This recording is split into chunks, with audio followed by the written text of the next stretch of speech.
Hello, and welcome to the annual Donor Recognition Ceremony.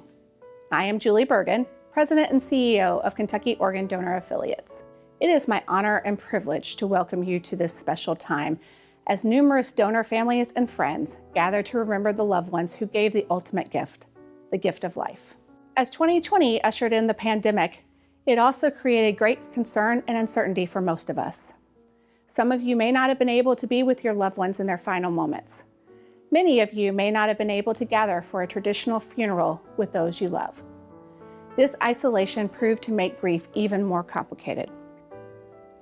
Yet technology provided the ability for doctors and nurses to meet with a patient's family virtually for updates to the plan of care. It allowed families to virtually speak with and see their loved ones who were alone in the hospital. This same technology also allowed for last year's donor recognition ceremony to be held virtually. To our surprise, more families were able to attend than ever before.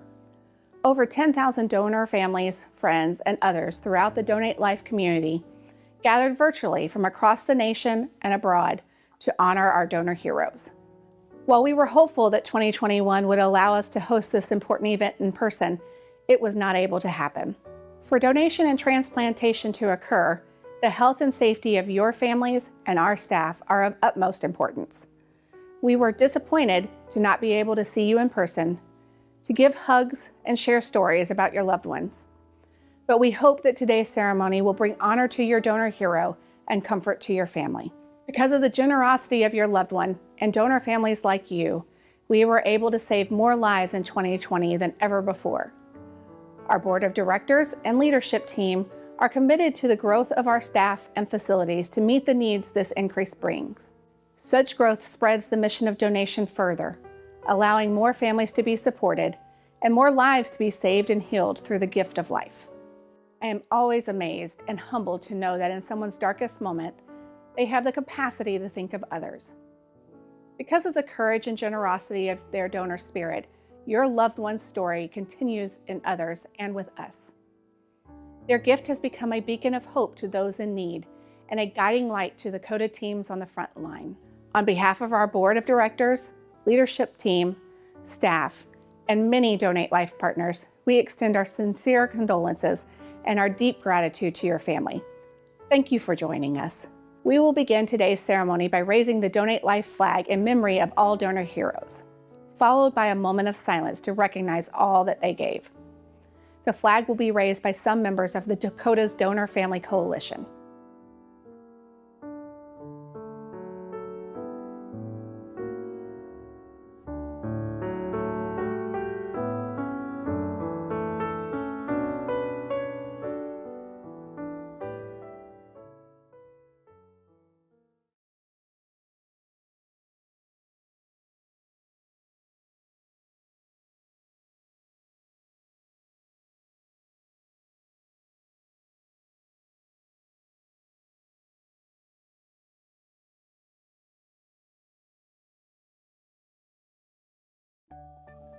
Hello everyone, I'm Gretchen Starnes, the Family Aftercare Manager at KODA. On behalf of our aftercare team, we are so glad that you have joined us today. While supporting our amazing donor families, a common thread we see is that donor families long to know more about the person who received their loved one's gifts. Knowing that a recipient continues to live in honor of their donor is of great importance to donor families. It may not be easy for recipients to write to their donor family, as some carry the weight of knowing what had to occur for them to receive their second chance at life. For others, words may come easily, and the recipient and donor family begin to correspond, and perhaps eventually connect. Each circumstance is unique and different. Whether you have been able to hear from a recipient or are longing to connect, I hope our next guest will help fill that longing in your heart. Over the years, I had the privilege of meeting this amazing man. I once saw a photo taken of him at his transplant center, standing in front of a wall that said, "Live like your donor is watching." This recipient lives his life with conviction, purpose, and gratitude for his donor. His miraculous story will bring tears to your eyes and fill your heart with all the good that is in humanity. His story speaks for itself. It is my honor and joy to bring to you the amazing Derek Fitzgerald.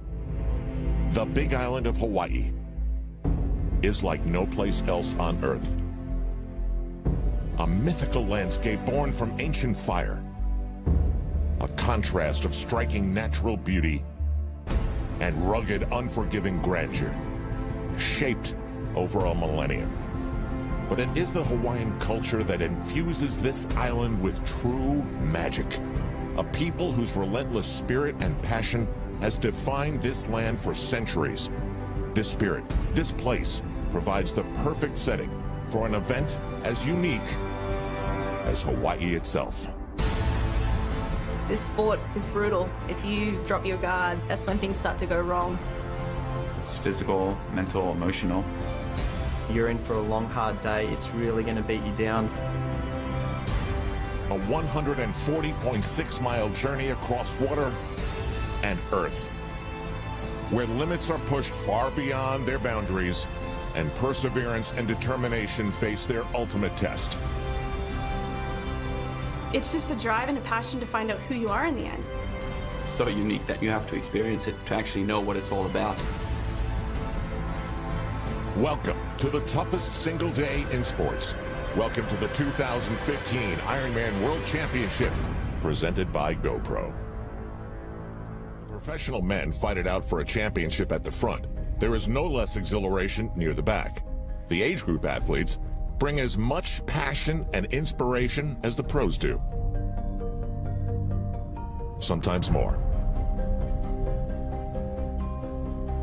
Athlete number 1232 is Derek Fitzgerald. You'd never know it to look at him, but he's a cancer survivor and underwent a heart transplant in 2011, which begs the question, how do you get from heart transplant to this? I was 200 pounds, out of shape, overweight, and coming out of my heart transplant, I went down to 128 pounds. I completely atrophied. And so I literally started by crawling out of bed, falling to the floor, and crawling from one side of my bedroom and back. For all intents and purposes, I shouldn't be here. But great things can happen if you forget about the mountain that you have to climb, and you just focus on the very next step. Because over time, those little steps add up to something pretty amazing. I'm living proof of it. Amazing is the word for you, Derek Fitzgerald. Racing today with someone else's heart in your chest.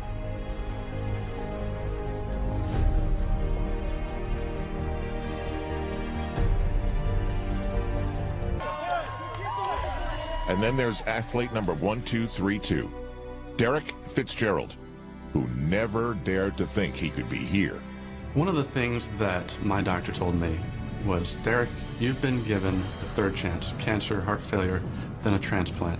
And a lot of people would see that as a reason to lock themselves in a room and say, this is it, I gotta protect this. That's not why I've been given this heart. I've been given this heart to enjoy life and everything there is in it. Someone died to give Derek Fitzgerald life. There's a responsibility that comes with that. The stories come at you in droves.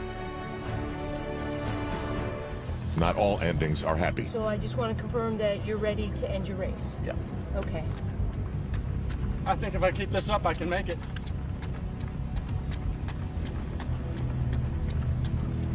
It's gonna be close, but I'll make it. Just don't stop. It's the belief that never dies.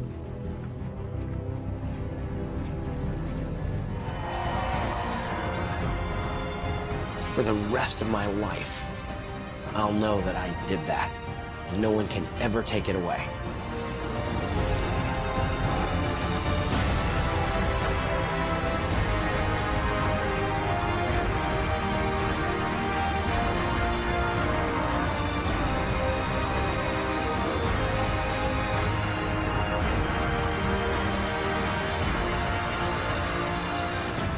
And there's Derek Fitzgerald. Cancer and a heart transplant. From crawling out of bed to the elusive finish line.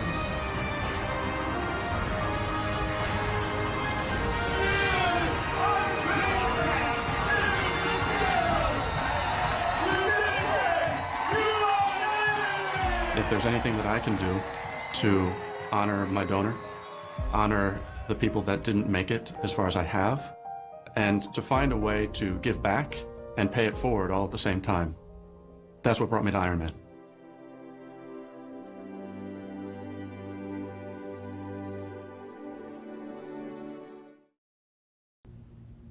I was laying in a hospital bed. Cancer and 7 years of heart failure had left me exhausted to my bones. I had been read my last rites, and I was ready to go. My family was sitting around me, holding my hands, hoping, praying for some kind of miracle, unable to do anything but watch as the final moments of a 7-year health nightmare ticked closer to an end. A nurse walked into my room and she was crying.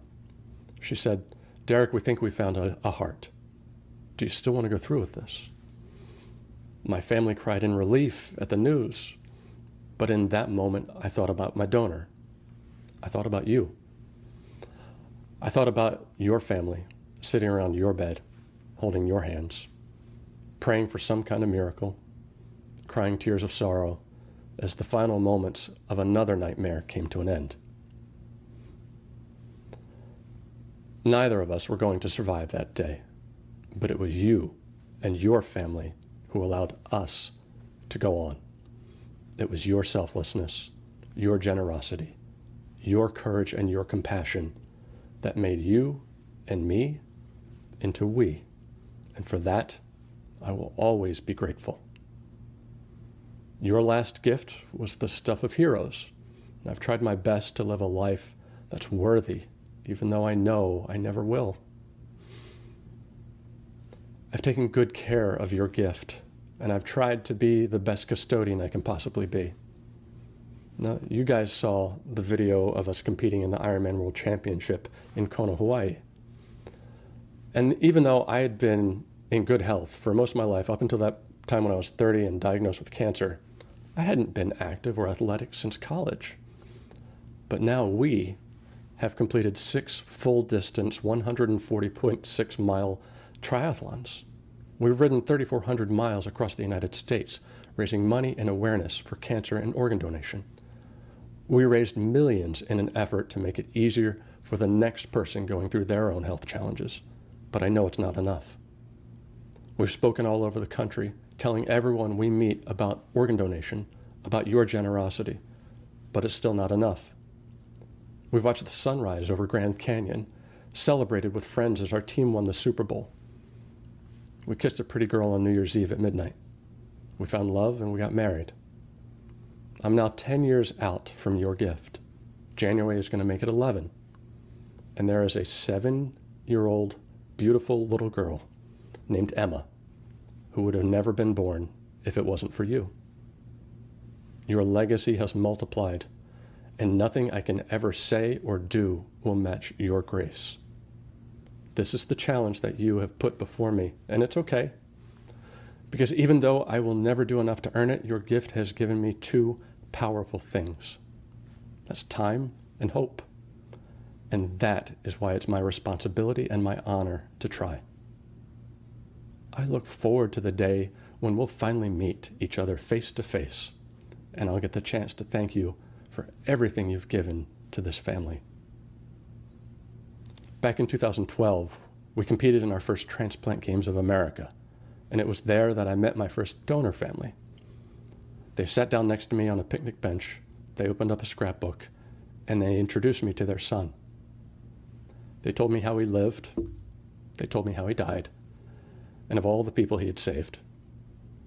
Now, after many years of living in this transplant community, I've met many more donor families, and I've looked at many more scrapbooks. At a later transplant game, years later, it was pointed out to me that even though I've written to my donor family and I've thanked them for my life, that they've chosen not to respond, so I don't know who they are, which I completely understand. But the point that these donor families were making is that I don't know who my donor family is, and that several donor families attending that same event didn't know their recipients. So if these gifts could have come from anyone, then they come from everyone. And so they decided to adopt me as their own. And I didn't realize how important that was until it happened. So if you're watching this video and you don't know the people impacted by your gift, then I'm adopting you too. My story of we includes you. So thank you for this life. Thank you for Emma and allowing me to become a dad. Thank you all for attending this donor recognition ceremony, and I'm honored to have had the chance to share a little bit of our story with you. Thank you all for everything. Wasn't Derek's story inspirational? Thank you, Derek. I hope you enjoyed listening to his amazing story. As I mentioned earlier today, each person has a story, and every circumstance is unique and different. Your loved one has a story. Your loved one is unique.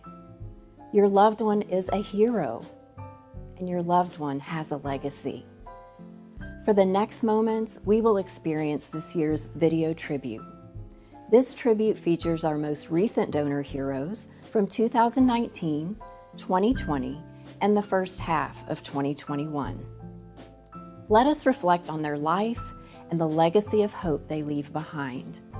And may we also honor and remember all donors from years past.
Amazing. The tribute was simply amazing. One of our greatest honors our aftercare team experiences is learning about your loved ones. Through the stories you share, we feel as though we have somehow been able to know them. Seeing their beautiful faces brings a smile while shedding a tear. Hearing about their lives and walking with your family in your grief is such a special privilege, which we do not take lightly. The late Dr. B.J. Palmer once said, "You never know how far-reaching something you think, say, or do will affect the lives of millions tomorrow." Your loved one's thoughts and actions have a ripple effect that has no end. I can't think of a more fitting quote during such a dark time in our culture. Their selfless act of kindness impacts our families, our communities, and beyond. And may their light and love guide you forward. We are so glad you joined us today. Our aftercare team is here to support you indefinitely. Whether you would like to learn more about writing to the recipients, discover grief resources available to you and your family, or just to have a listening ear, we are here for you. We can also help connect you with our volunteer program or the Donor Family Coalition. For more information, I would encourage you to visit our website at donatelifeky.org, or you can email our aftercare team directly at donorfamilies@kodaoregon.org. Today's ceremony will be available for you on our website, also on our YouTube channel, Donate Life KY. Thank you for joining us, and take care.